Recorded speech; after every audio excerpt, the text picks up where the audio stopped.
Hi there, welcome back everyone. Today we're going to do lesson 36 of A Course in Miracles. My holiness envelops everything I see. Today's idea extends the idea for yesterday from the perceiver to the perceived.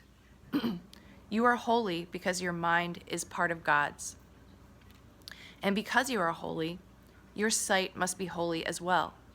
Sinless means without sin. You cannot be without sin a little. You are sinless or not. If your mind is part of God's, you must be sinless. Or a part of his mind would be sinful. Your sight is related to his holiness, not to your ego, and therefore not to your body. 4 3 to 5 minute practice periods are required for today.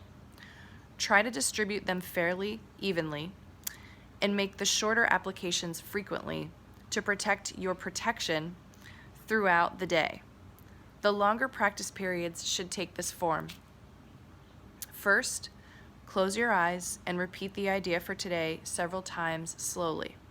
Then open your eyes and look quite slowly about you, applying the idea specifically to whatever you note in your casual survey. Say, for example, my holiness envelops that rug. My holiness envelops that wall. My holiness envelops these fingers. My holiness envelops that chair. My holiness envelops that body. My holiness envelops this pen. Several times during these practice periods, close your eyes and repeat the idea to yourself. Then open your eyes and continue as before. For the shorter exercise periods, close your eyes and repeat the idea. Look about you as you repeat it again, and conclude with one more repetition with your eyes closed. All applications should, of course, be made quite slowly, as effortlessly and unhurriedly as possible. So before I jump into a year of forgiveness, I want to talk about what I was thinking when I was doing this exercise. My holiness envelops whatever. So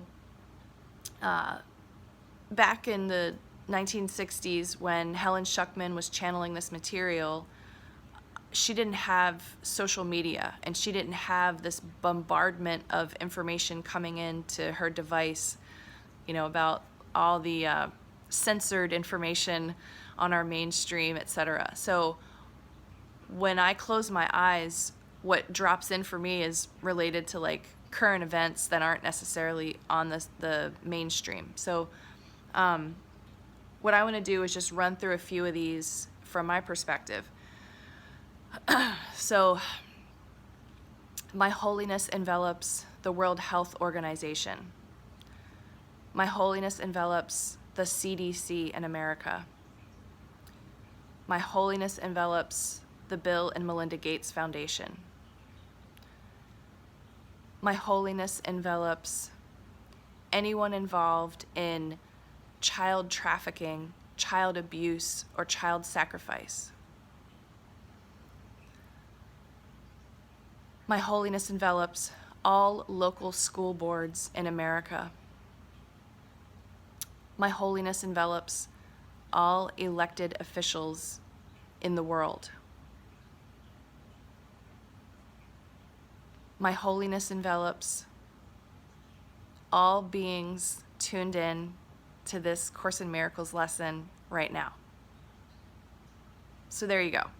I think that we can take the creative flexibility and, you have, 3 to 5 minute practice periods. 3 to 5 minutes is a long time. And yes, you can look at your fingers and the rug and the vacuum cleaner over there, because in reality, I guess there is no difference between the vacuum cleaner over there and the Bill and Melinda Gates Foundation. Nothing is real. So that's probably the point of this. However, I feel like in a way I'm demonizing these other things in my mind, and so I'm trying to bring them into my Course in Miracles practice so that I can try to love everything and envelop my holiness around everything and begin to find myself more at that place of neutrality whenever I hear that new piece of information about this bad guy or this bad organization.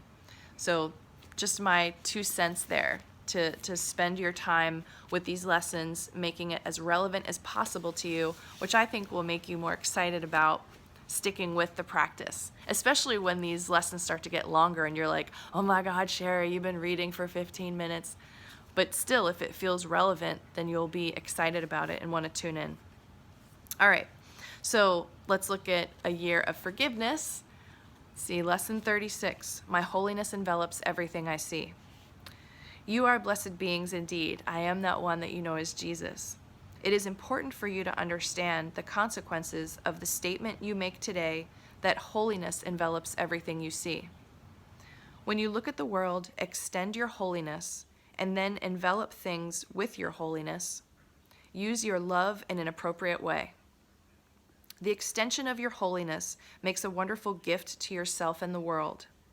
Instead of seeing your brothers and sisters as your enemies and potential attackers, you preemptively send them love and envelop them in a non-judgmental healing energy. You extend yourself all the time. You extend arrows of attack and judgment, or you extend your holiness and loving, creative, vital life force. You can do whatever you choose. You can be a powerhouse of hatred and judgment, or one of holiness and love. You know which one feels better. How do you know?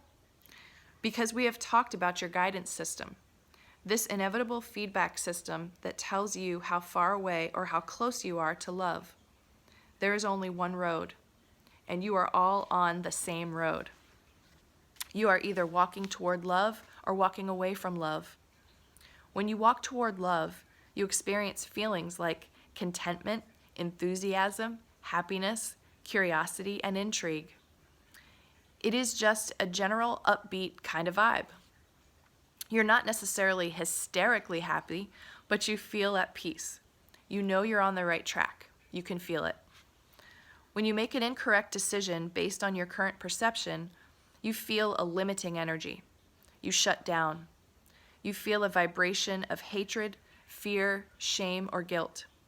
That means your guidance system is saying to you, oh no, dear one, you have made an incorrect decision. Many of you do not understand your feelings. You perceive your feelings as curses because they are volatile, erratic, cause trouble, or make you yell at people.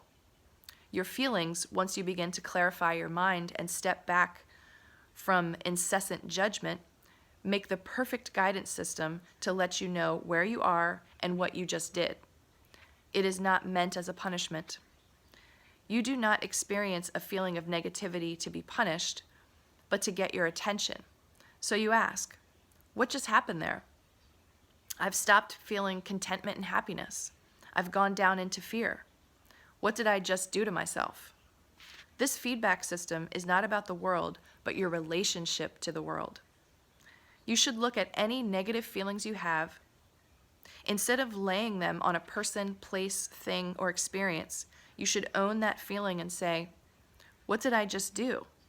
In every single case, every single time, you have the awareness to do that. You will see. I just worried about money.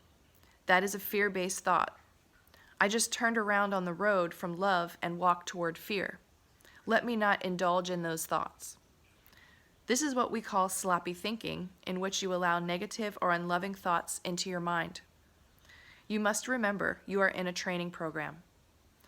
That means you will encounter many thoughts, beliefs, ideas, and feelings you would consider negative.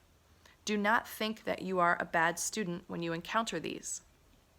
You are merely experiencing the content of your consciousness. Be grateful for those dips in mood, those upsets, because they indicate something in your subconscious. If you were conscious of it, then these things wouldn't happen. Be kind to yourself. When you feel a dip in mood, don't say, oh, I'm a bad Course in Miracles student because I had a feeling of jealousy. Instead, go deeper and say, that is me turning away from love.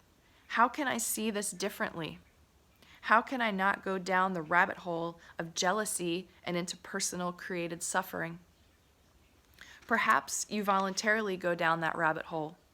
You follow the thought and add another thought. The addition of more thoughts of fear and jealousy create a little vortex of fear that takes you away from love. It does not happen to you. It happens because you ignore your mind and allow it to run free like a wild horse. You are not used to reining it in and saying, "Now, we're not doing that. That thought will take me into suffering." Many of you on this path feel artificial when you try to be consistently happy, and it is unnatural in your current state of consciousness. You become increasingly at peace as you practice these lessons. As these lessons increase your frequency throughout the day, they require you to pay more attention to what you think about. Consequently, as you pay more attention to your thoughts, your feelings calm down. You become less volatile, less emotionally reactive, and much less likely to attack. I am that one that you know as Jesus. We are excited that you are beginning to feel the difference in your consciousness, even though we have only done these lessons for a few weeks. Imagine how you will feel in a few months. Hang in there. We'll see you tomorrow. So thanks everyone. Thanks for your comments and thanks for doing these lessons with me. Please do whatever you can to make them feel relevant in your life and apply to very specific things that, of course, you see in your midst in the room, but also the things that you see in your mind. This technology is super helpful to bring you back to that place of neutrality, and I just wish you the best on your journey with this. I'll see you tomorrow. Bye.